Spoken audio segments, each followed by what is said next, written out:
আগের ক্লাসে যেটা আলোচনা করেছিলাম যে পরিমাপ এই চ্যাপ্টারের যেটা আমরা যন্ত্রগুলো পড়িয়েছিলাম যে দৈর্ঘ্য পরিমাপকারী দুটো যন্ত্র। তো আমরা দৈর্ঘ্য পরিমাপ করতে গিয়ে বলেছিলাম যে দৈর্ঘ্য মাপার অর্থাৎ কত পরিমাণ দৈর্ঘ্য আমরা মাপছি তার উপর ভিত্তি করে আমরা যন্ত্র সিলেক্ট করব।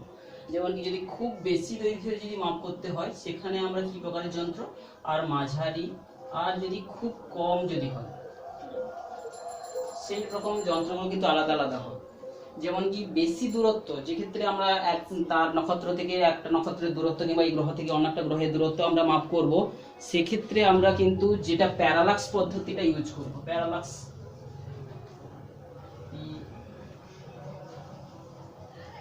মেথড ইউজ করব। তো সেটা কিন্তু আমাদের সিলেবাসে নেই, তবু আমি সময় করে এটা পরে আলোচনা করে দেবো। এই মাঝারি দূরত্ব, যে মাঝারি দূরত্ব যেটা আমরা মাপ করে থাকি যে জানতো সেন্টিমিটার স্কেল কিংবা এই যে স্লাইড ক্যালিপার্স কিংবা স্ক্রু গেজ, এইখানে আমরা যেটা ইউজ করছি এইটা আমাদের সিলেবাসে রয়েছে। ঠিক আছে, যেমন কি কি সেন্টিমিটার স্কেল যদি মাপ করে থাকি, সেন্টিমিটার স্কেল, আর হচ্ছে স্ক্রু গেজ, আর একটা হচ্ছে ভার্নিয়ার স্কেল। আর খুব কম দূরত্বের মাপার জন্য এগুলোর যদি আমরা দেখে থাকি যে কতটা ক্ষুদ্র মাপ করতে পারি, ভার্নিয়ার স্কেলে আমরা তো দেখেছি কমপক্ষে 0.01 সেন্টিমিটার পর্যন্ত আমরা পরিমাপ করতে পারি। স্ক্রু গেজে তার থেকে আরো এক ঘর বেশি নিখুঁতভাবে আমরা মাপ করতে পারি 0.001 সেন্টিমিটার পর্যন্ত কমপক্ষে, এর থেকে বেশিও মাপ করতে পারি যদি আমরা সেই যন্ত্রগুলোতে রোটেশন স্কেলের যদি ঘর সংখ্যা বাড়াই কিংবা আর মূল স্কেলের যদি ক্ষুদ্রতম পার্টটাকে আরো একটু ছোট করে নিই, তাহলে সেইগুলোর কম্বিনেশন থেকে আমরা কিন্তু এর থেকেও ছোট মান, ক্ষুদ্রতম মান মাপ করতে পারবো। তো এর থেকেও যখন খুব ক্ষুদ্রতম কোন দৈর্ঘ্য যখন মাপ করতে হতে হয়, যেমন কি ধরো কোনো একটা পরমাণুর ব্যাস কিংবা হচ্ছে ধরো খুব সূক্ষ্ম থিকনেস, অর্থাৎ তখন আমরা সাধারণত কিন্তু এই পদ্ধতিগুলো আর ইউজ করতে পারবো। তখন আমরা জেনারেলি অপটিক্যাল প্রসেসে, অর্থাৎ আলোক তরঙ্গকে কাজে লাগিয়ে আমরা যে সমস্ত ইনস্ট্রুমেন্টগুলো, অপটিক্যাল ইনস্ট্রুমেন্টগুলোকে ব্যবহার করি। অপটিক্যাল অর্থাৎ সে অপটিক্স মানে কি, যে আলো, আলোর তরঙ্গ দৈর্ঘ্য সাধারণত অর্ডারের হয় কত না 10 টু দি পাওয়ার ধরো বলতে পারি -6 সেন্টিমিটার অর্ডারের থেকে শুরু করে 10 টু দি পাওয়ার -7 সেন্টিমিটার। তাহলে সেই রেঞ্জের আমরা দৈর্ঘ্যটা বা ব্যাসার্ধটা মাপ করতে পারবো। এছাড়া কি তার থেকেও যদি আমরা ক্ষুদ্রতম মাপ করতে যাই, আমরা জানি যে এই অপটিক্যাল ধর্মের কাজে লাগিয়ে অপটিক্যাল স্পেকট্রোমিটার ব্যবহার করতে পারি। এছাড়াও কিন্তু যে মাইক্রোস্কোপ বলে, ইলেকট্রন মাইক্রোস্কোপ, এছাড়া যদি ইলেকট্রন মাইক্রোস্কোপের থেকেও আরো একটা অ্যাডভান্স, যেখানে ইলেকট্রন মাইক্রোস্কোপের সাহায্যে কমপক্ষে আমরা 1 অ্যাংস্ট্রম, অর্থাৎ 1 অ্যাংস্ট্রম কথাটা মানে জানিস 10⁻⁻10 মিটার দৈর্ঘ্য পর্যন্ত আমরা পরিমাপ করতে পারি। আর তার থেকে খুব ক্ষুদ্র যদি মাপ করতে হয়, আমরা অ্যাডভান্স একেবারে আধুনিক জগতে যেটা এখন বর্তমানে গবেষণায় লাগছে, টানেলিং মাইক্রোস্কোপ, অর্থাৎ 1 অ্যাংস্ট্রমের থেকেও ক্ষুদ্রতম মাপ এটার সঙ্গে এর সাহায্যে আমরা পরিমাপ করতে পারবো, টানেলিং মাইক্রোস্কোপ। তো এগুলোর সঙ্গে যত আমরা খুব ক্ষুদ্র কিংবা খুব বৃহৎ পরিমাপকারী যে যন্ত্রগুলো আমরা উঁচু হায়ার ক্লাসে এগুলো আলোচনা করব। তো প্যারালাক্স মেথড পদ্ধতিটা খুব একটা কঠিন নয়, সেখানে বৃত্তচাপ আর বৃত্তচাপের ব্যাসার্ধকে নিয়ে কিন্তু ছেড়ে। তো পরিমাপ চ্যাপ্টারে আমরা কেবলমাত্র এই যে ফার্স্ট চ্যাপ্টারে আমরা দুটো যে যন্ত্র, একটা হচ্ছে স্ক্রু গেজ, একটা হচ্ছে ভার্নিয়ার স্কেল, এই দুটো নিয়ে আলোচনা করেছি। তাছাড়াও আমরা কি কি ভৌত রাশিগুলো পরিমাপ করতে হয়, তার একটা ছোট্ট আমাদের অনেক সময় তাপমাত্রা মাপ করতে হতে পারে। অর্থাৎ আমরা ক্লাস 11 এবং 12 জুড়ে যে সমস্ত যন্ত্রগুলো আমরা আমাদের সিলেবাসে ইউজ করব, তার একটু ছোট্ট আমরা তাপমাত্রা মাপ করার যে যন্ত্রগুলো রয়েছে সেগুলো নিশ্চয়ই তোরা জানিস যে যেখানটায় হচ্ছে প্রসারণ কি, সেখানটা হচ্ছে গ্যাসের প্রসারণকে কাজে লাগিয়ে গ্যাসীয় থার্মোমিটার তৈরি করা হচ্ছে, পারদকে কাজে লাগিয়ে থার্মোমিটার তৈরি করা হচ্ছে, আর হচ্ছে কি রোধকে কাজে লাগিয়ে, রোধের বৃদ্ধি হ্রাসকে কাজে লাগিয়ে কিন্তু এক প্রকারের তাপমাত্রা পরিমাপকারী রিওস্ট্যাট তাপমাত্রা পরিমাপকারী যন্ত্র তৈরি করা হয়ে গেছে। আর এছাড়া ভর পরিমাপকারী যন্ত্রগুলোর মধ্যে আমরা সাধারণত সাধারণ তুলা যন্ত্র মাপ বলে থাকি, সাধারণ তুলা যন্ত্র ভর মাপ করার জন্য। এবারে খুব সূক্ষ্ম ভর মাপ করার জন্য কিন্তু আমাদের যে মাস স্পেকট্রোস্কোপ, যেমন আমরা বলছি একটা ইলেকট্রনের ভর মাপেছি, কোথায় হয়তো নিউক্লিয়াসের ভর মাপছি, তো সেই ক্ষুদ্র ক্ষুদ্র ভর মাপার জন্য কিন্তু আমাদের মাস স্পেকট্রোমিটার, ভর স্পেকট্রোস্কোপ, মাস স্পেকট্রোমিটার আমাদের ইউজ করে থাকি, মাস স্পেকট্রোমিটার। তো এইটা আমাদের এগুলো জানার দরকার নেই, এগুলো আমাদের এই চ্যাপ্টারে পড়ছি না। তবুও আমরা যেহেতু বিভিন্ন ভৌত রাশিগুলো পরিমাপের কথা বলছি, তো আমরা বিভিন্ন চ্যাপ্টার জুড়ে এগুলো পড়বো। তো আমরা যখন তড়িৎ বিজ্ঞান চ্যাপ্টারটা পড়বো, সেখানে আমরা দেখবো তড়িৎ বিজ্ঞান চ্যাপ্টারে আমরা কি কি যন্ত্রগুলোর কথা পড়বো। সেখানে হচ্ছে ভোল্ট মিটার, আমরা ক্লাস 8-এ ভোল্ট মিটারের গঠন সম্পর্কে পড়বো। তারপরে হচ্ছে কি ভোল্ট মিটারের পর যে রোধ পরিমাপের যন্ত্র হচ্ছে, যেটা কি post office box, PO box বা মিটার ব্রিজ, এগুলো আমরা ব্যবহার করবো। এটা হচ্ছে রোধ মাপার যন্ত্র, এটা হচ্ছে বিভব প্রভেদ মাপার যন্ত্র, আর এটা হচ্ছে অ্যামমিটার। আর ভোল্ট মিটারের সাহায্যে বিভব প্রভেদ মাপা হয়। আর একটা জিনিস হচ্ছে পোটেনশিওমিটার, পোটেনশিওমিটার, এটা এখানে কি মাপা হয়, এখানে কিন্তু মাপা হয় হচ্ছে তড়িৎ চালক বল মাপা হয়, তাই তো। তো এগুলো আমরা কিছুটা জানি। তো এইগুলো হচ্ছে জাস্ট পরিমাপকারী যন্ত্রগুলো আমাদের টোটাল সিলেবাসে 11-12 জুড়ে রয়েছে। আমরা বিভিন্ন সময় বিভিন্ন চ্যাপ্টার পড়ার সময় এগুলো পড়বো। তো আমরা এই চ্যাপ্টারে কেবলমাত্র এই দুটো যন্ত্র সম্পর্কে পড়লাম। তো আমরা বিভিন্ন সময় যদি পাই প্যারালাক্স মেথডটা একটু বলে দেবো। তো এই চ্যাপ্টারের এইটা। আর আমরা যেটা বলতে ভুলে গেছি আগের দিন, যেটা এই যে দুটো যন্ত্র বলেছিলাম, ভার্নিয়ার স্কেল আর স্ক্রু গেজ, এখানে যদি প্রারম্ভিক ত্রুটি থেকে থাকে, বিশেষ করে স্ক্রু গেজ যন্ত্রটা, যেখানে প্রারম্ভিক ত্রুটি, অর্থাৎ স্ক্রু গেজ যে যন্ত্রটা আমরা ইউ আকারের যে এটা এঁকেছিলাম, সেখানে এই যে দুটো প্রান্তকে যখন আমরা মিলিয়ে দেব, অর্থাৎ তখন যদি মূল স্কেলে 0 পার্ট না দেখায়, সেটাকেই বলা হচ্ছে প্রারম্ভিক ত্রুটি। অর্থাৎ যখনই হচ্ছে আমরা যে স্ক্রু গেজ যন্ত্রের যে দুটো সমতল তল আছে সেগুলোকে মিলিয়ে দিলাম, যদি সেটা 0 পার্ট না দেখাচ্ছে, তাহলে যদি 0 পার্ট দেখায় সেটাতে কোনো ত্রুটি নেই যন্ত্রটাতে। যদি 0 পার্টের থেকে একটু বেশি পার্ট দেখাচ্ছে, তাহলে সেইটা হচ্ছে পজিটিভ পার্ট দেখাচ্ছে। তাহলে আমরা যন্ত্রটাতে যখন কোনো বস্তুর দৈর্ঘ্য মাপ করব, তখন কিন্তু আলটিমেট যে টোটাল সঠিক রেজাল্টটা কি হবে না, এই যে এরর প্রাথমিক ত্রুটিটাকে এটাকে বাদ দিয়ে দিতে হবে। যদি ত্রুটিটা পজিটিভ হয়, অর্থাৎ আমরা বলে নিতে চাইছি, যদি প্রারম্ভিক ত্রুটিটা যদি পজিটিভ থাকে, তখন সঠিক মানটা কি হবে, সঠিক যে মানটা আমরা নির্ণয় করে ফেলেছি সেটা সঠিক হবে কি হবে না, পরিমেয় মান যেটা করব তার সঙ্গ থেকে যদি পজিটিভ ত্রুটি হয়ে থাকে, তখন আমরা কি হবে, সেটাকে বিয়োগ করতে হবে, সেই ত্রুটিটাকে আমাকে বিয়োগ করতে হবে। আর যদি হচ্ছে প্রারম্ভিক ত্রুটিটা নেগেটিভ হয়ে থাকে, প্রারম্ভিক ত্রুটিটা নেগেটিভ হয়, তখন সঠিক মানটা কি হবে, তখন সঠিক মানটা হবে না পরিমেয় মানের সঙ্গে ত্রুটিটা যোগ হয়ে যাবে। অর্থাৎ কি, এইটা হচ্ছে পজিটিভ ত্রুটি, অর্থাৎ যখন যন্ত্রটা 0 পার্টে লাগিয়ে দিয়েছি, তখন কিন্তু এইখানে তার হচ্ছে ধর পজিটিভ মান একটা দেখাচ্ছে, এইখানে মূল স্কেলের পার্টটা দেখাচ্ছে, এই পার্টটা এটা দেখাচ্ছে। আর নেগেটিভ ত্রুটির মানটা কি, এই দুটো যন্ত্র লাগিয়ে দেওয়ার ফলে যদি এই শূন্যতে না থেকে এইদিকে ঘরে কোনো একটা জায়গায় পার্টটা দেখাচ্ছে, তখন এটাকে বলা হবে নেগেটিভ ত্রুটি। অর্থাৎ নেগেটিভ ত্রুটির ক্ষেত্রে কিন্তু আমাদেরকে যোগ করে দিতে হবে, এক্সট্রা ত্রুটিটাকে যোগ করতে হবে, আর পজিটিভ ত্রুটির ক্ষেত্রে আমাকে বিয়োগ করতে হবে। এটা জাস্ট একটু আমাদের বলে জেনে থাকা দরকার। বিশেষ করে যখন প্র্যাকটিক্যাল করবি, তোরা কোনো যন্ত্রগুলো ইউজ করবি, সেখানে আমাদেরকে সঠিকভাবে এই ভুল ত্রুটিগুলো স্যাররা একটু দেখবে। তো এই জিনিসটা আমাদের এই চ্যাপ্টারে রয়েছে। তো আজকে মোটামুটি এই চ্যাপ্টারের যে যন্ত্রগুলোর যে আলোচনাটা আমরা এখানে শেষ করছি। এর পরের ক্লাসে আমরা যেটা করব কি না, ডাইমেনশনাল অ্যানালিসিসটা আমরা নেক্সট ক্লাসে করব, ঠিক আছে। ক্লাসে আমরা যেটা শুরু করছি সেটা হচ্ছে মাত্রা বিশ্লেষণ। তো মাত্রা বিশ্লেষণ জিনিসটা কি এবং এটা কি কাজে ব্যবহৃত হয়, এটা আমাদের একটু জানার দরকার।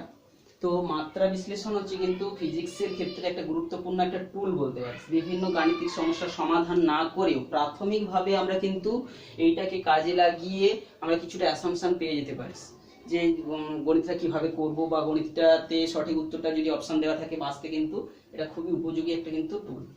তো এটার সাহায্যে, তো মাত্রা কাকে বলে বা মাত্রা বিশ্লেষণ জিনিসটা কি না, আমরা ভৌত যে রাশিগুলো পরিমাপ করে থাকি, সেই রাশিগুলোর মধ্যে বেশিরভাগ লব্ধ রাশিগুলোকেই পরিমাপ করছি, এবং সেই লব্ধ রাশিগুলো বা লব্ধ এককগুলো বলতে পারি, সেই লব্ধ রাশির যে এককগুলোকে লব্ধ একক বলা হচ্ছে। তো সেই লব্ধ এককগুলো কিভাবে মূল এককের সঙ্গে জুড়ে রয়েছে, কি তারপর ঘাতের সঙ্গে সম্পর্কযুক্ত, সেটাকেই বলা হচ্ছে তার মাত্রীয় সমীকরণ। এবং কোনো একটা বিশেষ যে মূল এককের যে যত পাওয়ার রয়েছে, সেটাকে বলা হচ্ছে তার হচ্ছে কি মাত্রা বলা হচ্ছে। কোনো একটা লব্ধ একক কিভাবে মূল এককের কত ঘাতের সঙ্গে সম্পর্কযুক্ত সেই ঘাতটা কি বলা হচ্ছে, ওই রাশির মাত্রা। যেমন আমি যদি বলি একটা ত্রিমাত্রিক বস্তু, মানে কি সেখানে দৈর্ঘ্যের মাত্রা এল, বুঝতে পারছি। যদি ভলিউম বলি তাহলে সেখানে এল, তাহলে এর ভলিউমের মাত্রাটা আছে কিন্তু 3, বুঝতে পারছি। কোন একটা ভৌত রাশির যে সেটাকে মূল এককের যার উপরে প্রকাশ করতে হবে। তো এবারে যদি মূল এককগুলো অনেকগুলোর উপর নির্ভর করে তখন যে একটা রাশিমালা পাবো সেটা তাকে বলা হচ্ছে মাত্রীয় সমীকরণ। তো মাত্রা বিশ্লেষণটা আমরা জেনারেলি কোনো একটা ভৌত রাশির তো করব, সেই ভৌত রাশিটার একটা রাশিমালা কি হতে পারে, সেই ভৌত রাশিটা কি হতে পারে, অন্যান্য রাশিগুলোর উপর কিভাবে নির্ভরশীল করতে পারে, আমরা সেটা কিন্তু একটা সমীকরণ বের করতে পারবো। কিভাবে না, যদি আমরা ওই ভৌত রাশিটা কোন কোন বিষয় ভালো করে পর্যবেক্ষণ করে দেখি যে কোন কোন বিষয়গুলোর উপর নির্ভরশীল, এবং সেইটা যদি আমরা ভালো করে নিখুঁতভাবে ডিটেক্ট করতে পারি তবে কিন্তু, এবং তাদেরকে একটা বিশেষ প্রক্রিয়ার সাহায্যে কিন্তু আমরা এটা করতে পারি। তো এখানে কিছু লিমিটেশন রয়েছে, যেমন কি সব সমীকরণই কিন্তু আমরা এভাবে করে ফেলতে পারবো না। সেই কি কি কখন করতে পারবো না, অর্থাৎ যে ত্রুটি বা অর্থাৎ লিমিটেশনগুলো আমরা বলতে চাইছি যে ত্রুটিগুলো কি কি, এখানে আমরা কি কিগুলো করতে পারবো না। অর্থাৎ কি, যদি কোনো ভৌত রাশিটায় কোনো এক্সপোনেনশিয়াল টার্ম, অর্থাৎ ই টু দি পাওয়ার ফাংশন যাকে বলে এক্সপোনেনশিয়াল ফাংশন, কিংবা লগারিদম ফাংশন, কিংবা কোনো মানে যে ত্রিকোণমিতিক ফাংশন, ট্রিগোনোমেট্রিক যদি ফাংশন থেকে থাকে, কিংবা কোনো একটা সমীকরণ যদি প্লাস মাইনাস দিয়ে কোনো একটা সমীকরণ তার সঙ্গে অ্যাটাচ থেকে থাকে, তবে সেই রকম রাশিমালাগুলো কিন্তু আমরা সঠিকভাবে নির্ণয় করতে পারবো না। কিংবা কোনো যদি ধ্রুবক রাশি থেকে থাকে, সেই ধ্রুবক রাশির এক্সাক্ট মানটা কিন্তু সেই সমীকরণে আমরা বের করতে পারবো না। কিন্তু যদি কি পারবো, যদি কোনো একটা ভৌত রাশি কতগুলো যে মূল রাশির উপর কিভাবে নির্ভরশীল সেটা যদি গুণের আকারে এবং সেগুলোর ঘাতের আকারে আমরা প্রকাশ করতে পারি, সেই রকম সমীকরণ হয়ে থাকে, তবে কিন্তু এই মাত্রা বিশ্লেষণের সাহায্যে আমরা সেগুলো করে থাকি। তো আমরা কয়েকটা উদাহরণ দিয়ে আমরা গণিত এটা বুঝতে সাহায্য করবে দিলেই। তো দেখবি আমাদের বইতে যেগুলো রয়েছে সিলেবাসে, 1 নম্বর হচ্ছে যেমন সরল দোলকের দোলনকাল। সরল দোলক, এটা ধরো দোলন কাল, টাইম পিরিয়ড, এটা কত হবে, এটা একটা সরল দোলক, একটা ইম্পর্টেন্ট একটা হাতিয়ার, মানে কি একটা ফিজিক্সের একটা গুরুত্বপূর্ণ একটা যন্ত্র যার সাহায্যে অনেক কিছু জানাই। তো সরল দোলক, তো এই একটা দোলন কাল আছে। সরল দোলক কাকে বলে, দোলক অর্থাৎ যে একটা নির্দিষ্ট টাইম অন্তর অন্তর একটা ঘুরে ঘুরে আসে, পর্যাবৃত্ত গতিতে আছে, তাকে বলা হচ্ছে দোলক বলা হচ্ছে। তো আমরা সরল দোলক অর্থাৎ আমরা সচরাচর কিভাবে করে থাকি, একটা ধরো সুতোর সাহায্যে কোনো একটা ভারী বস্তুকে যদি বেঁধে দিয়ে তাকে একটা ঝুলিয়ে দিই, তাহলে এটাই তৈরি হয়ে গেল একটা সরল দোলক। তো এখন এটাকে যদি দুলতে দেওয়া হয়, একদিকে টেনে ছেড়ে দেওয়া হয়, একদিকে টেনে ছেড়ে দেয়, তো এইখান থেকে এসে ক্রমান্বয়ে দুলতে থাকবে দুলতে আবার কিছুক্ষণ পর সে আবার ফিক্সড ইকুইলিব্রিয়াম পজিশনে চলে আসবে, যেখানে সে ছিল, থাকতে সে সবসময় চায় সেই পজিশনে আবার দুলতে আলটিমেটলি এই পজিশনে আবার থাকবে। এই পজিশন মানে কি, সেই পজিশনটাই আসবে, সেই পজিশনটাকে আমি দুলে দেখাচ্ছি ম্যাপের সাহায্যে, তো এই পজিশনেই থাকবে। তো এটার দোলন কালটা কিসের উপর নির্ভর করবে, আমি যদি দুটো দোলক তৈরি করি, একটা সুতো সাজিয়ে একটা দুজন ভাই বোনকে তৈরি করতে দিয়েছি, একজন ছোট্ট একটা সুতো দিয়ে একটা ধরো কোনো একটা ঢিলকে বেঁধে সে একটা দোলক তৈরি করেছে, তারও একটা দোলক হয়েছে। সে কিন্তু যদি একটা নির্দিষ্ট পরিমাণ দুলিয়ে ছেড়ে দেয়, দেখবি এটা কম সময় তাড়াতাড়ি কুইকলি তুলে যাবে, তাই কম পথ অতিক্রম করতে হচ্ছে, অর্থাৎ দোলন কালটা কম। দোলন কাল কাকে বলা হচ্ছে, একবার পূর্ণ দোলনের জন্য যে সময় লাগে তাকে দোলন কাল বলা হচ্ছে। পূর্ণ দোলন কখন, যে একেবারে তোর এই পজিশন থেকে তাকে ছেড়েছে, এইখান থেকে ছেড়ে এইখান থেকে ঘুরে এসে আবার এইখান পর্যন্ত আসাকে বলা হচ্ছে একবার পূর্ণ দোলন। তো এইবারে পূর্ণ দোলনটা আমরা দুভাবে শুরু করতে পারি। কোনো একটা দোলকে আমি যে ঝুলিয়ে দিয়েছি, দুভাবে দোলনটা শুরু করা যায়। আমি কি করতে পারি, যেমন দোলনাতে দোলার সময় তাকে টেনে ছেড়ে দিতে পারি, সেটা 1 নম্বর, অর্থাৎ তাকে ইনিশিয়ালি ডিসপ্লেসমেন্ট দিয়ে তাকে যদি দোলনটা শুরু করা হয়। আবার কখনো কি করা হয়, জোরে যদি প্রাইমারি ধাক্কা দিয়ে জোর করে হঠাৎ ধাক্কা দিতে হচ্ছে, এই জায়গায় ফিক্সড পজিশনে ছিল, আমি জোর করে তাকে ভেলোসিটি দিয়ে তার দোলনটা শুরু করলাম, তাহলে দোলন দুভাবে শুরু করা যায়। সেই অনুযায়ী দোলনের যদিও তার আলটিমেট রেজাল্ট একই হবে, তো দোলক দুভাবে কাজ করে। একবার তাকে ধরো সরিয়ে দূরে টেনে ছেড়ে দিলে সেও দুলবে, আবার জোরে ধাক্কা দিলেও সে দুলবে, এটা দুভাবে কাজ করে। তো সে যাই হোক, একটা দোলকের যে দোলন কালটা আমরা তার রাশিমালাটা বের করব। তো এখন এই রাশিমালা বের করতে গিয়ে আমরা বলেছি যে যদি এই দোলন কালটা কিসের উপর নির্ভর করতে পারে, আমরা যদি ভালো করে বুঝে নিতে পারি, তাহলে আমি সঠিক রাশিমালা নির্ণয় করে দেবো। এই একটা আমি দোলক তৈরি করেছি, তার একজন দোলক তৈরি করেছি, তার একটা লং যে দৈর্ঘ্য বিশিষ্ট, এর তুলনায় একটু লম্বা তার দিয়ে তৈরি করেছি। তাহলে দুটোর ক্ষেত্রে দোলন কালগুলো নির্ভর করবে নিশ্চয়ই কিসের কিসের উপর, এখানে কত বড় বস্তু দিয়েছি, এখানে কত লম্বা তার দিয়েছি, এইগুলোর উপর। তাহলে এই যে দোলন কালটা নির্ভর করবে প্রপোর্শনাল চিহ্ন দিয়ে বলছি, অর্থাৎ কার সঙ্গে সঙ্গে নির্ভর করবে না এই যে দৈর্ঘ্যের সঙ্গে, যে সূত্রটা আমরা ব্যবহার করছি দোলকের যে যে দৈর্ঘ্যটা বলা হচ্ছে, আর হচ্ছে কি আর কিসের উপর, এই যে ভরটা ব্যবহার করা হচ্ছে, তাই তো।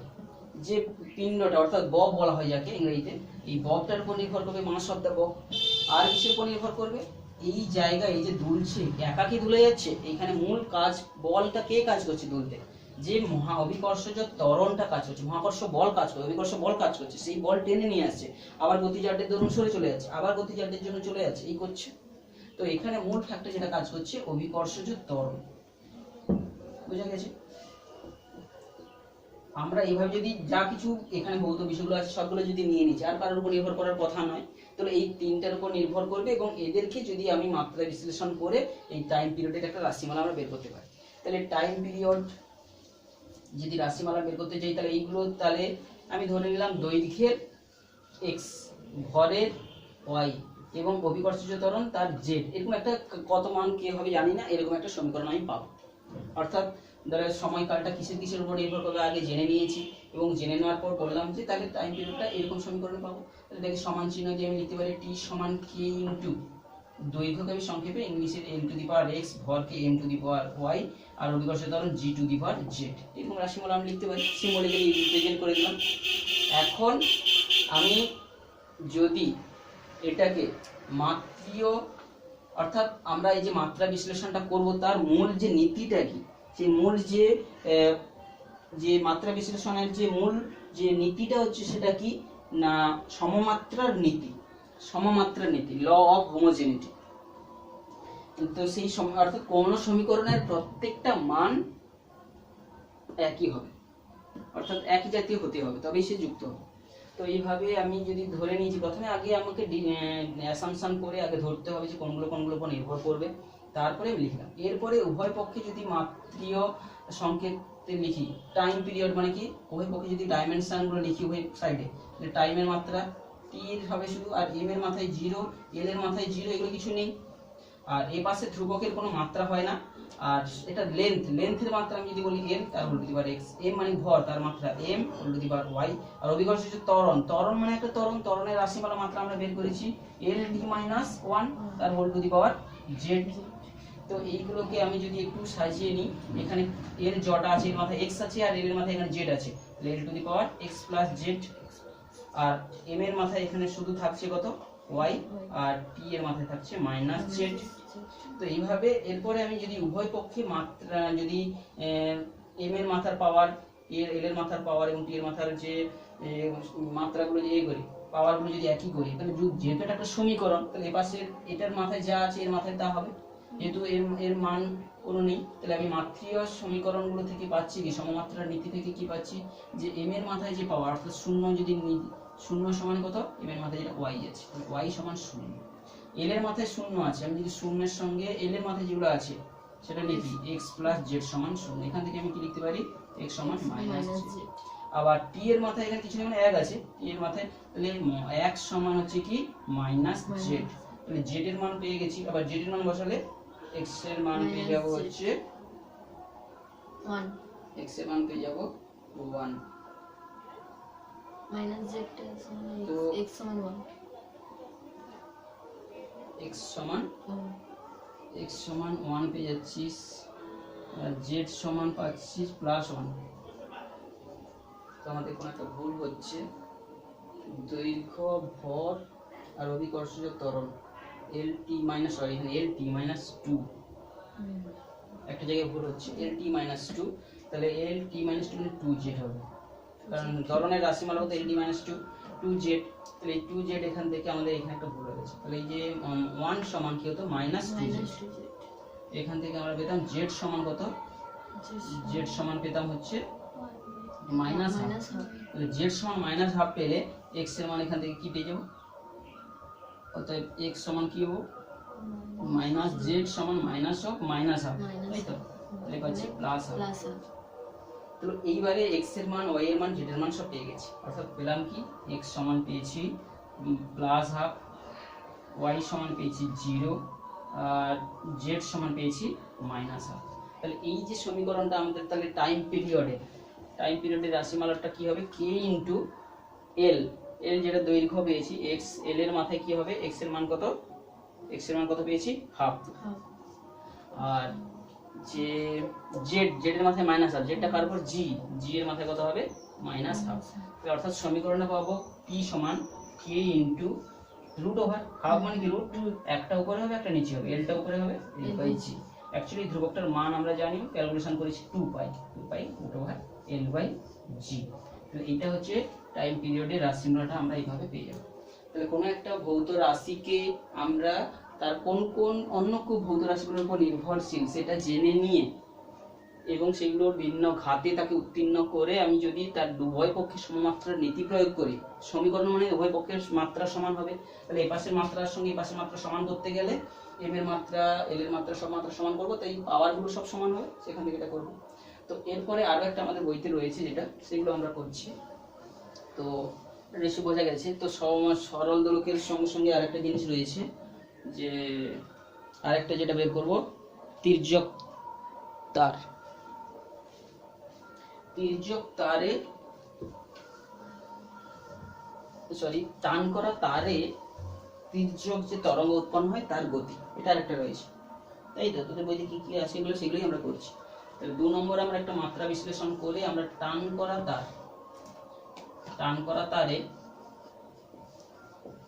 তারে যে তির্যক তরঙ্গের গতিবেগ,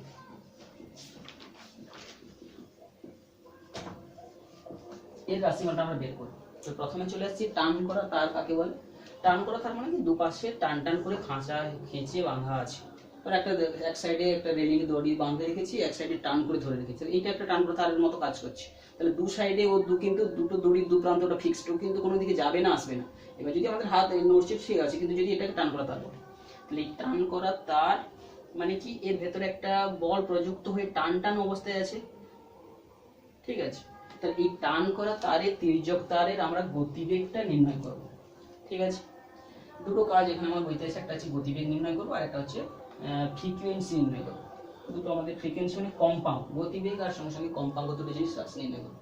তাহলে গতিবেগটা আমরা সিম্বলিক্যালি সব লিখছি, গতিবেগকে আমরা ভি দ্বারা প্রকাশ করছি। তাহলে এই গতিবেগটা কিসের উপর নির্ভর করবে, টান করা তার মানে এই টান করা তারটাকে ব্যাখ্যা করার জন্য, এটা একটা ভৌত যে সিস্টেম, এটাকে ব্যাখ্যা করার জন্য আমরা কি কি বলতে পারি, যে টানের মান বলতে হবে, টানের মানটা বলতে হবে।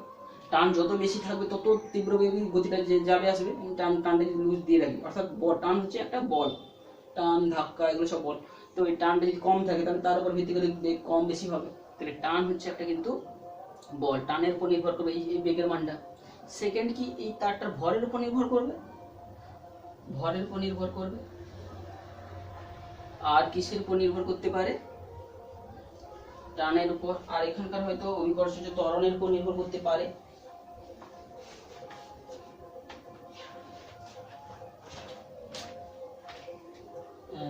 টানের উপর, ভরের উপর, আর দৈর্ঘ্যের উপর। এই দৈর্ঘ্যটা এটা কত বড় ধরবো, অর্থাৎ ভৌত যে আমরা সিস্টেমটা দেখতে পাচ্ছি, তাহলে এই টান করা তারের যে গতিবেগটা, তাহলে তিনটা জিনিসের উপর নির্ভর করবে। একটা টান করা তার কেউ তৈরি করেছে, কেউ একটা ছোট একটা টান করা তার টান করা তার তৈরি করেছে। তাহলে দুটোর মধ্যে পার্থক্য হতে পারে, এর টানের মানও পার্থক্য হতে পারে, এটা T1 হতে পারে, ভরের মানও পার্থক্য হতে পারে, M2 মান হতে পারে, এল এর মানও আলাদা হতে পারে। তাহলে এই টান করা তারের যে পুরো ভৌত বিষয়গুলো ব্যাখ্যা করেছে, তিনটা যে ভৌত রাশি আমাদের যথেষ্ট, এই তিনটা বলা মানে একটা ডিফারেন্ট সিস্টেম হবে। তাহলে এই টান করা তারের তির্যক তারের যদি গতিবেগ আমরা বের করি, নিশ্চয়ই এগুলোর উপর নির্ভর করবে, টানের উপর নির্ভর করবে, টান, তারপরে কি ভরের উপর নির্ভর করবে, কিংবা দৈর্ঘ্যের উপর নির্ভর করবে। এখন আরেকটা জিনিস বলে যাচ্ছি, এই জায়গায় আমরা এই দৈর্ঘ্য ভর আলাদা করে না করে বলেও একক দৈর্ঘ্যে ভরের উপর নির্ভর করবে। অনেক বইতে এটা বলা থাকতে পারে যে একক দৈর্ঘ্যে ভর, অর্থাৎ তারটা কত মোটা না শুধু একক দৈর্ঘ্যে ভর, অর্থাৎ M/L টোটাল একটা আলাদা রাশিমালা দিয়ে এটাকে বলা হতেও পারে। বলছি বোঝা গেল? সেই দৈর্ঘ্য হোক ভর হোক আলাদা করে না বলে বললো যে তারটার একক দৈর্ঘ্য ভরের উপর নির্ভর করতে পারে, কত মোটা না শুরু তাকে একক দৈর্ঘ্য ভর বলা হচ্ছে। তো সেরকম না করো, এরকম করলেও যেরকম করে করিস উত্তর হবে, আমি সেটা দেখাচ্ছি। তাহলে এইভাবে এটাকে আমরা করতে চাইছি। তাহলে টান করা তারের যে রাশিমালাটা আমরা কি হবে, তাহলে এদের যে নির্ণয় করার জন্য সূচকের মানটা এক্স ওয়াই জেড এটা আলাদা করে দিলাম যে কি হবে। আচ্ছা, তাহলে টান করা তারের যেটা ব্যাপারটা বলছিলাম, টান করা তির্যক তারের গতিবেগের রাশিমালাটা উভয় পক্ষে যদি সূচকগুলো আমি সমান করি, সূচকের মানগুলো, তাহলে গতিবেগের মাত্রা কত হবে, এল টি মাইনাস 1। আমার শেষ হয়ে গেছে, কি দেখাবো আর। তো গতিবেগের মাত্রা যদি এই পাশে লেখা যাক, এল বাই টি হবে, সঙ্গে সঙ্গে আমরা একটা ধ্রুবক যদি দিয়ে সমীকরণটা লিখতাম ধরো কে ইন্টু, তাহলে ভি সমান K into X to the power X N to the power, তাহলে কে ইন্টু টি এর মানে টি মানে হচ্ছে বেগ, সরি বল, টান মানে একটা বল, তাহলে বলের মাত্রা কি হবে, এম এল টি মাইনাস 2 তার হোল টু দি পাওয়ার কি হবে এক্স, এম হচ্ছে ভর, তাহলে M whole to the power Y, L মানে হচ্ছে দৈর্ঘ্য, তাহলে এল টু দি পাওয়ার জেড। তাহলে এখানে আমরা এটাকে লিখতে পারি এল টি মাইনাস 1 পরের লাইনে। উভয় পক্ষে আমি মাত্রার সমমাত্রার নীতি করব। তার আগে আমি আরেকবার সাজিয়ে নিই, এল টি মাইনাস 1 সমান কে ইন্টু এম এর মাথায় এখানে এক্স আছে, এখানে ওয়াই আছে, তাহলে এম এর মাথায় এক্স প্লাস ওয়াই, আর এল এর মাথায় এখানে এক্স আছে, এখানে জেড আছে, তাহলে এল এর মাথায় এক্স প্লাস জেড, এখানে টি এর মাথায়, তাহলে টি এর মাথায় মাইনাস 2x, আর কিছু নেই। তো এটা হচ্ছে সমীকরণ। এবারে কি করব, সমমাত্রার নীতি লিখব। সমমাত্রার নীতি অনুযায়ী কি হবে, উভয় পক্ষের মাত্রা সমান হতে হবে। এখানে আমি এম এর মাথায় 0 করে দিলাম, কিছু নেই মানে। তাহলে এবারে সমমাত্রার নীতি প্রয়োগ করে আমি কি লিখতে পারি, তাহলে x প্লাস ওয়াই সমান নিশ্চয়ই 0 হবে। এল এর মাথায় যেটা আছে x প্লাস জেড সেটা সমান কত হবে, নিশ্চয়ই 1 হবে। আর মাইনাস 2x সমান মাইনাস 1 এই 1 1 কেটে গিয়ে এখান থেকে আমি পেয়েছিলাম x এর মানটা পেয়ে গেলাম হাফ, x এর মান এখান থেকে হাফ পেয়ে যাব। আবার x এর মান হাফ জানলাম, তাহলে এখান থেকে z এর মান কি পেয়ে যাব, z সমান 1 minus x minus 1 minus half সমান হাফ, তাহলে পেয়ে যাচ্ছি x এর মানও হাফ, y এর মানও হাফ। আর z এর মানটা কত পাবো, x এর মান পেয়েছি, z এর মান পেয়েছি, তাহলে x এর মান আবার এই সমীকরণে থেকে আমি পেতে পারি কি, y সমান মাইনাস x, অর্থাৎ কি হবে মাইনাস হাফ, তাই তো। তাহলে y এর মান পাচ্ছি মাইনাস হাফ, z এর মান পাচ্ছি হাফ, x এর মান পাচ্ছি হাফ। অর্থাৎ আমি আরেকবার লিখছি, x এর মান পাচ্ছি হাফ, y এর মান পাচ্ছি হচ্ছে মাইনাস হাফ, আর z এর মান পাচ্ছি হচ্ছে কত, z এর মান পাচ্ছি হাফ। তাহলে আমি রাশিমালাটাকে যদি গতিবেগের রাশিমালাটা কি হবে, গতিবেগের রাশিমালাটা আমরা লিখতে পারি v সমান something constant into root over half, মানে সবগুলো রুটই পাবো, x এর মান অর্থাৎ এই যে টি এর মাথায় আমি আগে টানের মাথায় কি লিখছি, x এর মান কত হাফ, টি এর মাথায় হাফ। তারপরে কি আছে, y টা কার আছে m এর মাথায়, তাহলে m এর মাথায় মাইনাস হাফ, m এর মাথায় মাইনাস হাফ। তারপরে কি আছে l এর মাথায় কত হবে, শুধু হাফ। তাহলে আমরা কি পাচ্ছি, k T l by m টা নিচে থাকছে, তাই তো। একটা মাইনাস হাফ আছে মানে এরপরে কি হচ্ছে, তাহলে এই সমীকরণটা আমরা এটা পাচ্ছি। তাহলে অ্যাকচুয়ালি এটাকে আমি যদি সাজিয়ে লিখি k into root over T by m এর নিচে যদি l নামিয়ে দিই, তাহলে m বাই l হয়ে যাচ্ছে। এই m বাই l কি আলাদা একটা সমীকরণের মতো করে বলছি না, একক দৈর্ঘ্যে ভর, এই সমীকরণ দিয়ে প্রকাশ করি, m একক দৈর্ঘ্যে ভর বলে বলিস, তাহলে সমীকরণটা কি হয়ে যাচ্ছে, k into root over T by mu. অর্থাৎ এইটা হচ্ছে টান করা বা তির্যক তারের গতিবেগের যে সমীকরণটা হবে এটা। বুঝে গেল। পরপর স্টেপ বাই স্টেপ আমরা যদি করি, যদি আলাদা একটা কোয়ান্টিটি বলি, অর্থাৎ মিউ সমান আমরা কাকে লিখেছি, m বাই l কে যদি একক দৈর্ঘ্যে ভর বলে আলাদা একটা রাশিমালাকে লিখি, তো এটা আমরা পেয়ে যাব। তো আর একটা যেটা আমরা করছি, যেটা হচ্ছে এই টান করা তির্যক তারের হচ্ছে কম্পাঙ্ক নির্ণয়। তো আমরা এটা করলাম, তোরা কি করতে পারিস, এই দুটো সমীকরণ ধরে, অর্থাৎ টান করা তারের গতিবেগটাকে তোরা তিনটা রাশিমালা না লিখে তোরা যদি সরাসরি এই যে একক দৈর্ঘ্যে ভর, অর্থাৎ গতিবেগটাকে তোরা যদি একক দৈর্ঘ্যে ভর অর্থাৎ মিউ এবং টান এটার আকারে লিখিস এবং আবার ভৌত রাশিগুলো লিখিস, তবে কিন্তু একই মান। এইভাবে আমরা হচ্ছে কি করতে পারি না, টান করা তারে যে তির্যক তরঙ্গতে উৎপন্ন হয় তার গতিবেগের রাশিমালাটা আমরা বের করতে পারি। আমরা এভাবেও শুরু করেও সেম এক রেজাল্টে পৌঁছতে পারি। সেখানে আগে থেকে মিউ এবং টি অর্থাৎ টান ধরে নিয়ে যদি রাশিমালা লিখে রাখি, তাহলে তখনই মিউ এর জায়গায় মিউ মানে কি একক দৈর্ঘ্যে ভর, তখন এর মাত্রাটা কি লিখবো, ভর ভাজিত দৈর্ঘ্য, অর্থাৎ সেখানে m/l লিখে তার মাত্রা হোল টু x লিখে বা এইভাবে লিখে আমরা করব। ঠিক আছে, এর মাথায় x এর মাথায় y লিখেছি, এইভাবে আমরা করি। তো এরপরে চলে আসছি টান করা তারে কম্পাঙ্কের রাশিমালা। ঠিক একই রকম ভাবে কম্পাঙ্কটাও সেই একই ভৌত রাশিগুলোর উপর নির্ভর করবে। কার কার উপর নির্ভর করবে, সেই টানের উপর নির্ভর করবে, ভরের উপর নির্ভর করবে, এর উপর নির্ভর করবে। আমরা অর্থাৎ সেই টান, ভর এবং দৈর্ঘ্য এদের মাথায় x y z এরকম লিখে রেখে সেই একইভাবে মাত্রা বিশ্লেষণ করলেও কিন্তু আমরা সেম রেজাল্টে পৌঁছাবো। ঠিক আছে, তাহলে এটা আর কোনো অসুবিধা হবে না, সেই একই জায়গায় পৌঁছাবো। তোরা এটা নিশ্চয়ই নিজেরা করবি। তাহলে এক্ষেত্রে এই পাশে শুধু মাত্রাটা, এখানে যখন গতিবেগের মাত্রা লিখেছিলাম lt-1, এখানে শুধু কি হবে কম্পাঙ্কের একক কি না পার সেকেন্ড, যে এত ধরো 500 পার সেকেন্ড, হার্জ বলি ধরো 500 হার্জ মানে কি 500 বার কম্পন প্রতি সেকেন্ডে, অর্থাৎ এর মাত্রাটা কি শুধু হবে t-1 হবে, t-1 হবে। বুঝতে গেল? তাহলে সেখানে শুধু এইটা লিখে আর এখানে ধরো একটা ধ্রুবক সাইন কে দিয়ে টানের গতিবেগ মানে বলের মাত্রা মানে কি m/l(t-2) whole to the power x থাকবে, m মানে কি m to the power y থাকবে আর l to the power z থাকবে। এইভাবে সাজিয়ে নেওয়ার পরে আমরা এর বাকিগুলোকে m to the power 0 l to the power 0 করে সাজিয়ে নেওয়ার পর মাত্রা বিশ্লেষণ করলে এখানে আমরা কম্পাঙ্কের একটা রাশিমালা পেয়ে যাবো। তো এইভাবে হচ্ছে টান করা তারে তির্যক তরঙ্গের গতি। আর একটা জিনিস আমরা যেটা আলোচনা করবো যে প্রান্তীয়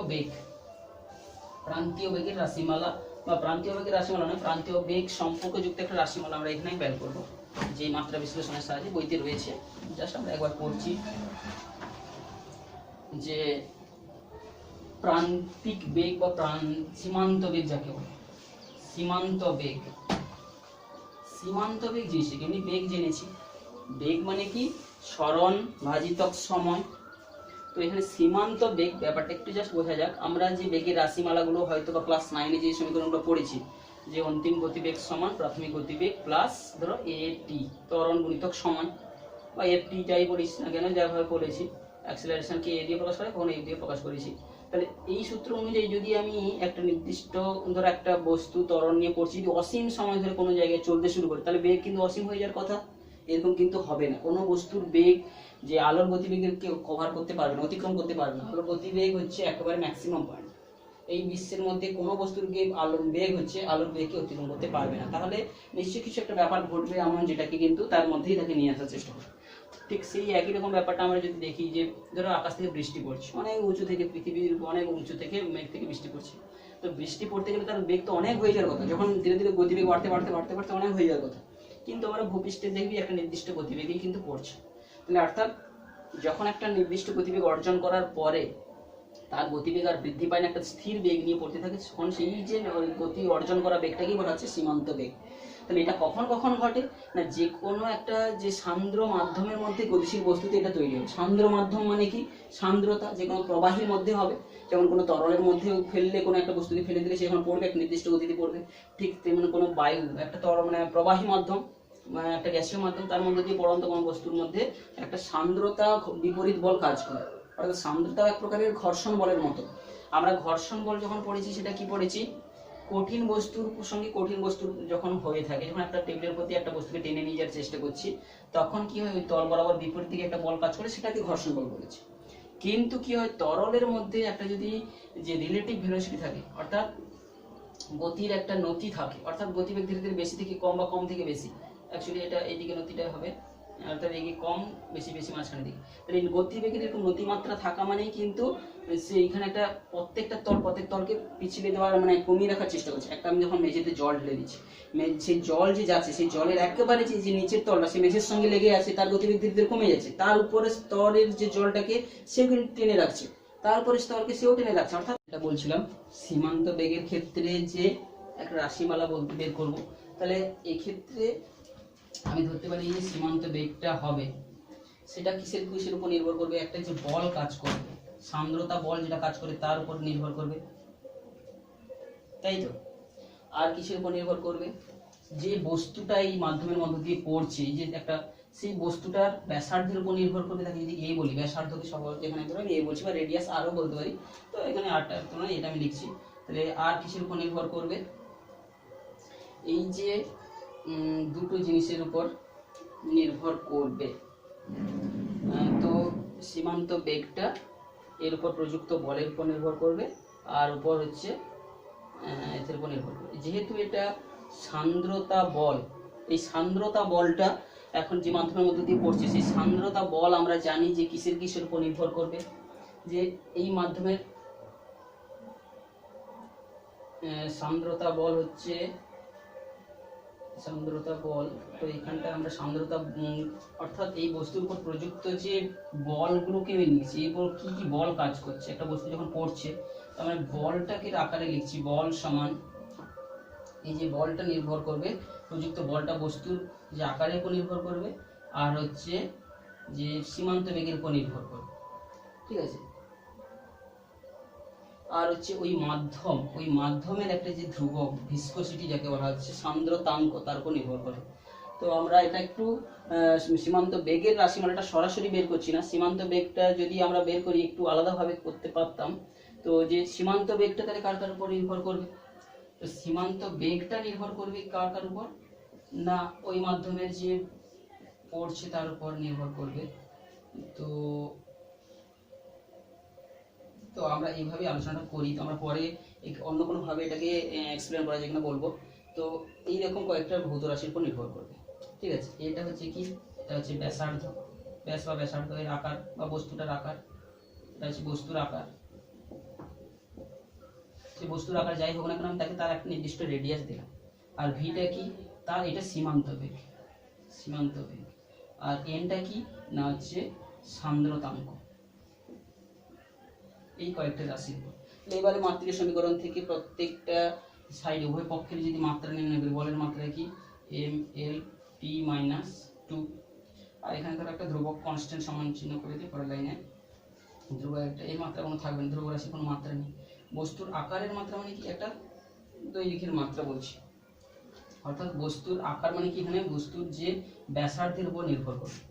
রেডিয়াস আমি এখানে বলছি বস্তুর আকার বা বস্তুর যে ব্যাসার্ধের কথাটা বলছি। আর কি সীমান্ত বেগ মানে কি এল, তাহলে এর মাথায় এক্স, এর মাথায় ওয়াই, এর মাথায় জেড, আবার কিন্তু দিয়ে রাখছি। এল এর মাথায় এক্স, এখানে এল বাই টি, তার মাথায় কি হবে ওয়াই। এখন সান্দ্রতাঙ্ক, এই সান্দ্রতাঙ্ক আমরা যেটা বের করেছি, তো এই যে দুটো তল যখন পাশাপাশি যাতায়াত করতে শুরু করে, যে একটা তল আরেকটা তলের উপর যে বল প্রয়োগ করে, সেটা কার উপর নির্ভর করে, যে তলের ক্ষেত্রফলের উপর। আর কিসের উপর নির্ভর করে, গতিবেগের যে নতিমাত্রার উপর, অর্থাৎ ডিভি বাই যাকে বলে ডিএক্স, অর্থাৎ গতিবেগের পরিবর্তন আর দূরত্বের পরিবর্তনের রাশিমালার উপর নির্ভর করে। তাহলে এখানে সমান চিহ্নটা তুলে দিয়ে আমরা যে রাশিমালাটা অ্যাকচুয়ালি পাই, এই ইটাটা এখানেই পাই, সান্দ্রতাঙ্কটা এখানেই পাই। তাহলে অর্থাৎ একটা তরল যখন একটা তলের উপর দিয়ে গড়িয়ে যায়, তখন এইখানে একটা তল আরেকটা তলের উপর যে বল প্রয়োগ করে, সেই বলের মানটা আমরা এখান থেকে যদি লিখি, যে ওই তরলটা যেটা গড়িয়ে যাচ্ছে, সেই তরলের ধর্মের উপর নির্ভর করবে, যা থেকে সান্দ্রতাঙ্ক বলছে, এটা একটা ধ্রুবক। আর তরলগুলোর ক্ষেত্রফলের উপর নির্ভর করবে, যত বেশি তরল ক্ষেত্রফল হবে। আর হচ্ছে গতিবেগের নতিমাত্রা, এই তিনটা জিনিস থেকে নির্ভর করবে। তো এইখান থেকেই আমরা এই নতিবেগের যে সান্দ্রতাঙ্কের যে মাত্রাটা, তাহলে কি হবে, এন সমান কি F by A into dv by dx. অর্থাৎ ভি মানে গতিবেগের নতিমাত্রা, মানে গতিবেগ বাই ধরো দূরত্ব, আমরা সিম্পলি গতিবেগ বাই দূরত্ব লিখছি।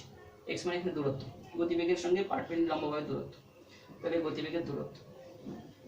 তাহলে অ্যাকচুয়ালি এটার মাত্রাটা কি হবে, এফ এর মাত্রা বাজিত এর মাত্রা বাই ভি এর মাত্রা বাই এক্স এর মাত্রা। এফ এর মাত্রা কি এম এল টি মাইনাস 2, এর মাত্রা কি এল স্কোয়ার, ভি এর মাত্রা কি এল টি মাইনাস 1, আর এক্স মানে কি, এক্স মানে এখানে দূরত্বের মাত্রা এল, এম এল কেটে যাবে, তাহলে থাকছে কত এম থাকছে। এবারে এল স্কোয়ার পরে নিচ থেকে উঠলে কি হবে, এল মাইনাস 1 হয়ে যাবে, 1 থেকে 2 বাদ যাবে, আর যে টি মাইনাস 3 হয়ে যাবে। এই জায়গায় আমি এন এর যে মাত্রাটা বসাবো, সেটা কত M L minus 1 T minus 3 whole to the power Z. এবারে উভয় পক্ষে আমি মাত্রিক সমীকরণটা একটু সাজিয়ে নেওয়ার পরে এম এল টি মাইনাস 2 থেকে আমি কি করব, L to the power X plus Y minus Z, কারণ এল এর মাথার এক্স, এখানে ওয়াই আছে, এখানে এল এর মাথায় মাইনাস জেড, সবগুলো একসঙ্গে করে দিন। টি এর মাথায় কি কি আছে, যে টি এর মাথায় আছে মাইনাস ওয়াই, নিচ থেকে উঠলে এটা মাইনাস ওয়াই হবে, আর টি এর মাথায় মাইনাস 3z পাবো, আর এম এর মাথায় শুধু পাবো জেড, এটা পাবো। এবারে সমমাত্রার নীতি প্রয়োগ করে, সমমাত্রার নীতি অনুযায়ী আমরা কি পাবো, সমমাত্রার নীতি অনুযায়ী কি লিখতে পারি, তাহলে জেড সমান 1, এই যে জেড, এম এর মাথায় জেড মানে কিছু নেই, এল সমান এল এর মাথায় যেটা আছে তাহলে কি লিখতে পারি x plus Y minus Z, x plus Y minus Z সমান কি পাবো 1 পাবো 1। তো এখানে আবার এখান থেকে জেড এর মানটা যদি 1 বসাই তাহলে কি হবে x প্লাস ওয়াই সমান এই পাশে 1টা এই পাশে 2 হয়ে যাবে। আচ্ছা, আরেকটা রয়েছে টি এর মাথায় -2 আছে, তাহলে এখানে টি এর মাথায় যেটা আছে মাইনাস ওয়াই মাইনাস 3z সমান -2, অর্থাৎ এটাকে আমি যদি লিখি সবগুলো প্লাস হয়ে যাবে, তাই তো, ওয়াই প্লাস 3z সমান 2।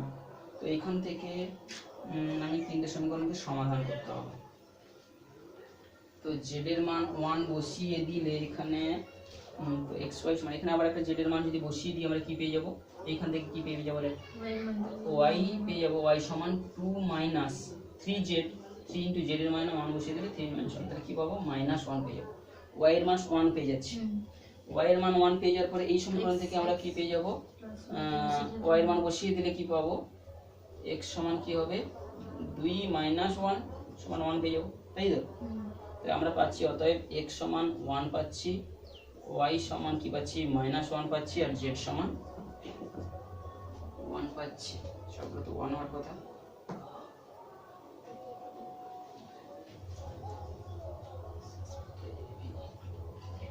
z এখানে কি আছে, উপরে প্লাসই পাচ্ছিলাম, তো এইখানটায় 3z - 2, 3z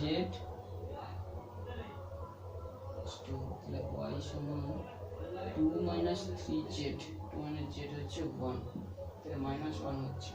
তো আমাদের কোথাও একটা গন্ডগোল হয়েছে, তারপর দেখে নেওয়া যাক, সে কে সমান, এবার কি করবো, f সমান সবগুলো প্লাসই বেরোনোর কথা, আমাদের মাত্রাটা ঠিক বেরিয়েছিল, ভিসকোসিটির মাত্রাটা একটু দেখতো, ভিসকোসিটির মাত্রাটা যেটা সান্দ্রতাঙ্কের মাত্রাটা লিখেছি সেই মাত্রাটা ঠিকঠাক কি আমরা লিখেছি, সান্দ্রতাঙ্কের মাত্রাটা কোথাও একটা ভুল হয়ে গেছে, mlt - 2, mlt - 2 হওয়ার কথা, ml তাহলে এটা সমান f বাই a dx টা উপরে কোন হবে, ও v মানে v বাই dx - t, এইখানে কোথাও একটা ভুল হয়েছে, এটার মাত্রাটা বইতে কত দেওয়া আছে দেখতো, mlt - 2 square by l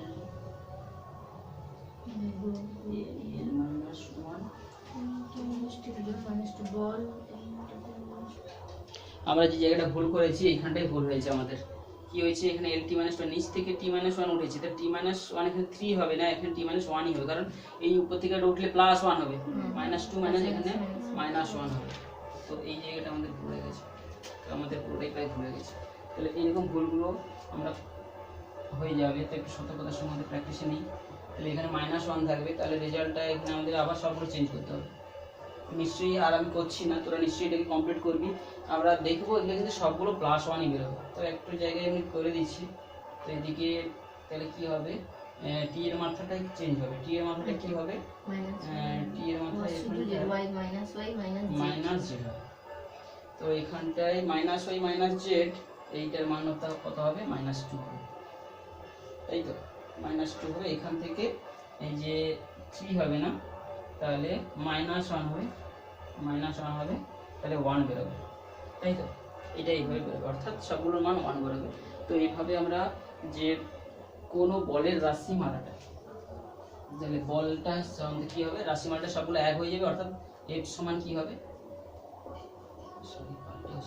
f সমান কি হবে কে ইন্টু এ ইটা ভি, এটা হবে রাশিমালা 6 পাই এটা কে এর মানটা পরবর্তীকালে আমরা ক্যালকুলেশন করব, এর মান হবে 6 পাই।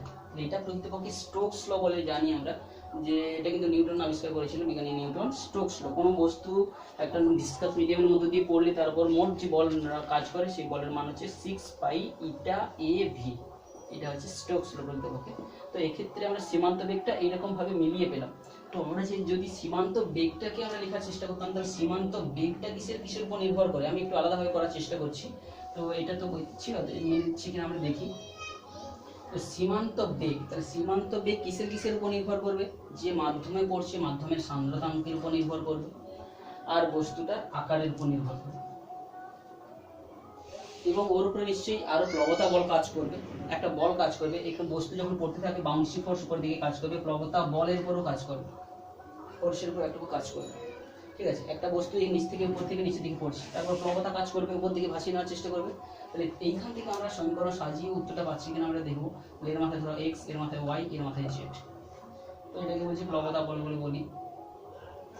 তো এইখান থেকে আমরা ভি এর মাত্রা কি এল টি মাইনাস ওয়ান, আর এবার ইটার মাত্রাটা যেটা বসিয়েছিলাম আরেকবার সঠিকভাবে বসাই, M L minus one T minus one whole to the power X, A মানে কি L to the power Y, F মানে কত M L T minus two whole to the power Z. তো এখান থেকে আমরা কিন্তু রং ইন্টারপ্রিটেশন হয়ে যাবে, কারণ এম এর মাথায় 2 আসছে। আচ্ছা দেখা যাক কি হয়। তাহলে এম এর মাথায় কি হয়ে যাবে, এম এর মাথায় এক্স প্লাস জেড হয়ে যাবে, এল এর মাথায় কি হয়ে যাবে minus X plus Y plus Z হয়ে যাবে, আর টি এর মাথায় কি হয়ে যাবে মাইনাস এক্স মাইনাস 2 জেড। তো এখান থেকে আমরা যদি এম এর মাথায় 0, এল এর মাথায় 1, টি এর মাথায় 1, টি মাইনাস 1, তো এখান থেকে যদি লিখতে পারি এক্স প্লাস জেড সমান 0, এক্স সমান মাইনাস জেড, এখানে মাইনাস আছে, আমাদের হবে না। তো এইরকম ভাবে রং ইন্টারপ্রিটেশন হয়ে যেতে পারে। তো আমাদের অ্যাকচুয়ালি কিন্তু ভুলগুলো কোথায় হতে পারে দেখতে পাচ্ছি যে আমরা যদি ভুলভাবে ধরি সঠিক উত্তর আসবে না। তো আচ্ছা দেখি কি হয়, এটা ভুল হচ্ছে বলে বলছি না, কারণ মাইনাস আসতেই পারে। আচ্ছা না, এক্স সমান মাইনাস জেড। আচ্ছা আরেকটা কি হতে পারে, এম এর মাথা দিয়ে করেছি, এল এর মাথায় দিয়ে যদি করি তাহলে 1 সমান minus X plus Y plus Z, এটা। তো এখান থেকে আমরা কি পাবো, এখান থেকে আমরা একটু সাজিয়ে নিতে পারি। আচ্ছা আরেকটা রাশিমালা কি পাবো, টি মাথাটা যেটা, তাহলে -1 সমান কি পাবো, এটাটা মাইনাস এক্স মাইনাস 2 জেড, এগুলো প্লাস করে দিতে পারি, সবগুলো প্লাস পরের লাইনে। তো এই দুটো সমীকরণে এক্স সমান মাইনাস জেড, এক্স সমান মাইনাস জেড যদি বসিয়ে দিই, এক্স সমান মাইনাস জেড বসালে 2 জেড মাইনাস জেড মানে কিন্তু শুধু জেড সমান 1 পেয়ে যাবে, জেড সমান 1 পেয়ে যাবে। আবার এক্স এর এখানে জেড এর জায়গায় যদি 1 বসাই, আর এক্স এর জায়গায় যদি জেড বসাই, আমরা এটা ঠিক করেছি। আচ্ছা তাহলে 1 সমান x এর জায়গায় কি বসাচ্ছি মাইনাস জেড, তাহলে হয়ে যাচ্ছে plus Z plus Y plus Z, অর্থাৎ 2 জেড প্লাস 1। আবার জেড এর জায়গায় এই যে জেড 1 বেরিয়েছে 1, তাহলে 2 হয়েছে, অতএব y সমান কত হচ্ছে 1 মাইনাস 2, এটা হবে। বুঝতে পেরেছিস, ওয়াইটা সমান কি 2 জেড মানে 2টা এই পাশে এক দিকে বিয়োগ যাবে, 1 মাইনাস 2 হবে মানে তো মাইনাস 1 পাবো। তাহলে আমরা x সমান কি পাবো, x সমান মাইনাস জেড, x সমান মাইনাস জেড মানে মাইনাস 1 পাবো, y সমান কি পাবো মাইনাস 1 পাবো, z সমান 1 পাবো। তাহলে এই সমীকরণটাতে যদি মানটা বসাই, তাহলে v সমান আমরা কি পাচ্ছি, n এর মাথায় x, টা মাইনাস 1, আর এর মাথায় কি পাবো মাইনাস 1, এর মাথায় মাইনাস 1, আর জেড এর মাথায় 1, অর্থাৎ f টু দি পাওয়ার 1। তো ঠিক একই পাচ্ছি সেই আগেরবার যে সমীকরণটা পেয়েছিলাম, এখানে যদি সাজিয়ে নিই, এই সমীকরণটা যদি সাজিয়ে নিই, অর্থাৎ শুধু এফটাকে রাখি, বাকি সবগুলোকে যদি নিয়ে যাই, তাহলে ভি বাই এবার সে V by A to the power minus 1, A to the power minus 1, এরপর উঠলে কি হবে ভি এ এন, এফ সমান ভি এ এন, একটা ধ্রুবক ইনটু কনস্ট্যান্ট ইনটু এটা ইনটু হবে। তাহলে সেই আগের রাশিমালার সঙ্গে মিলে যাচ্ছে। তো আচ্ছা আমরা যদি সেইগুলো সঠিকভাবে ইন্টারপ্রেট করতে পারি, সে যেভাবেই লিখিক না কেন আমাদের রেজাল্ট মিলে যাবে, বুঝে গেল। তো এইটা হচ্ছে আমাদের এই মাত্রা সংকেতে রয়েছে। তো এর ত্রুটিগুলো বা এর যে পরবর্তী গণিতগুলো আমরা বলে দিচ্ছি, সেগুলো ধরো করে নিয়ে আসি, ঠিক আছে, কিছুগুলো গণিত। তো এটা পর্যন্ত আজকে থাকছে।